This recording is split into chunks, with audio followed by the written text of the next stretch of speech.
बिस्मिल्लाहिर्रहमानिर्रहीम। अस्सलाम वालेकुम। कैसे हैं आप सब?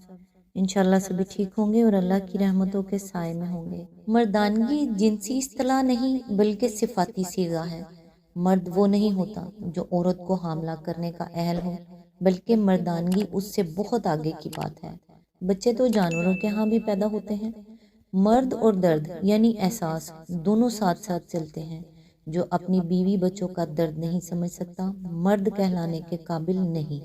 मर्द और दर्द यानी एहसास में दाल और मीम का फर्क है और दोनों को मिलाने से बनता है दम। मर्द वो है जो अपनों का दम भरे, दम निकाले नहीं। कहते हैं घर में मर्द का होना जरूरी है। मैं भी कहती हूँ कि आदमी का मर्द होना बहुत जरूरी है। मर्द को औरत से ज्यादा ताकत अता की गई। मकसद घराने के लिए तहफ़्फ़ुज़ की फराहमी है, इसलिए नहीं कि मर्द वही ताकत औरत के खिलाफ इस्तेमाल करें। दुनिया में तमाम पैगंबर और अंबिया मर्द हुए क्योंकि अल्लाह पाक ने मर्द को एहसास जिम्मेदारी के लिए अहल बनाया है। जो जिम्मेदार नहीं वो आदमी है, मर्द नहीं। जिस तरह लजीज पकवान में कई मसाले पड़ते हैं तो मुकम्मल जायका आता है, इसी तरह मर्द में भी कई सिफात का ज़हूर हो तो मर्दानगी मुकम्मल होती है।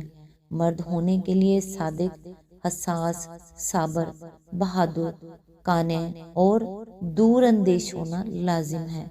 इनमें से एक दो सिफात भी कमाल दर्जा तक हों तो आदमी मर्द है। आखिरी बात ये, बाज मर्द मर्द नहीं होते और बाज औरतें मर्दानगी में मिसाल कायम कर जाती हैं। अगर किसी भाई को बुरा लगा हो तो माजरत। आज इंशाल्लाह सूरह हूद की आयत नंबर 48 से स्टार्ट करेंगे। औज़ु बिल्लाहि मिनश शैतानिर रजीम। बिस्मिल्लाहिर्रहमानिर्रहीम। हुक्म हुआ, ए नूह उतर जा, हमारी तरफ से सलामती और बरकतें हैं तुझ पर और उन ग्रोहों पर जो तेरे साथ हैं। और कुछ ग्रोह ऐसे भी हैं जिनको हम कुछ मुद्दत सामान्य जिंदगी बख्शेंगे, फिर उन्हें हमारी तरफ से दर्दनाक अजाब पहुंचेगा। ए नूह उतर जा, यानी उस पहाड़ से जिस पर कश्ती ठहरी थी। आयत नंबर 49। ए मोहम्मद सल्लल्लाहु अलैहि वसल्लम, ये गैब की खबरें हैं जो हम तुम्हारी तरफ वही कर रहे हैं। इससे पहले न तुम इनको जानते थे और न तुम्हारी कौम। बस सब्र करो, अंजाम कार मुत्तकियों ही के हक में है। इसकी तफसीर है, यानी जिस तरह नूह अलैहिस्सलाम और उनके साथियों ही का आखिरकार बोलबाला हुआ, इसी तरह तुम्हारा और तुम्हारे साथियों का भी होगा।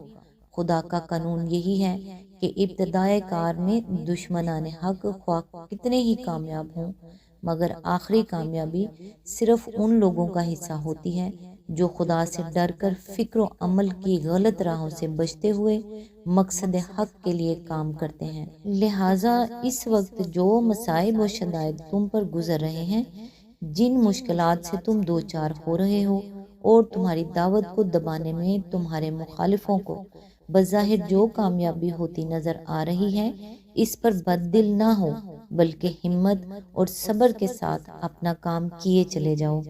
आयत नंबर 50। और आद की तरफ हमने उनके भाई हूद को भेजा।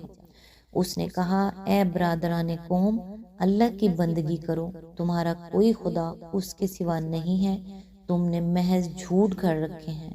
इसकी तफसीर है, सूरह राफ रुकू नंबर 5 के हवाशी पेश नज़र है, यानी वो तमाम दूसरे माबूद जिनकी तुम बंदगी व परस्तिश कर रहे हो, हकीकत में किसी किस्म की भी खुदाई सिफात और ताकतें नहीं रखते।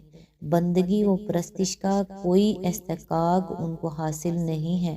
तुमने ख्वाम ख्वाह उनको माबूद बना रखा है और बिला वजह उनसे हाजत रवाई की आस लगाए बैठे हो। आयत नंबर 51। ए बरादराने कौम, इस काम पर मैं तुमसे कोई अजर नहीं चाहता। मेरा अजर तो उसके जिम्मे है जिसने मुझे पैदा किया है। क्या तुम अकल से जरा काम नहीं लेते? इसकी तफसीर है, ये नहायत बलीग फिक्रा है कि जिसमें एक बड़ा इस्तदलाल समेट दिया गया है। इसका मतलब ये है कि मेरी बात को जिस तरह सरसरी तौर पर तुम नज़रअंदाज कर रहे हो और इस पर संजीदगी से गौर नहीं करते, ये उस बात की दलील है कि तुम लोग अक्ल से काम नहीं लेते।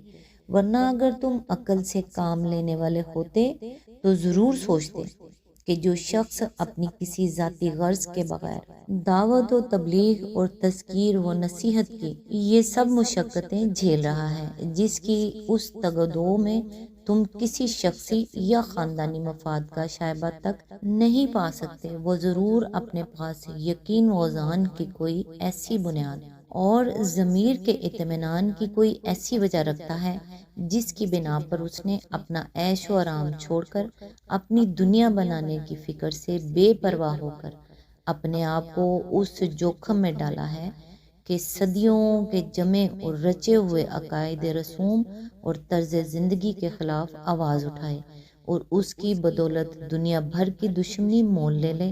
ایسے شخص کی بات کم از کم اتنی بے وزن تو نہیں ہو سکتی کہ بغیر سوچے سمجھے اسے یوں ہی ٹال دیا جائے اور اس پر سنجیدہ غور و فکر کی ذرا سی تکلیف بھی ذہن کو نہ دی جائے۔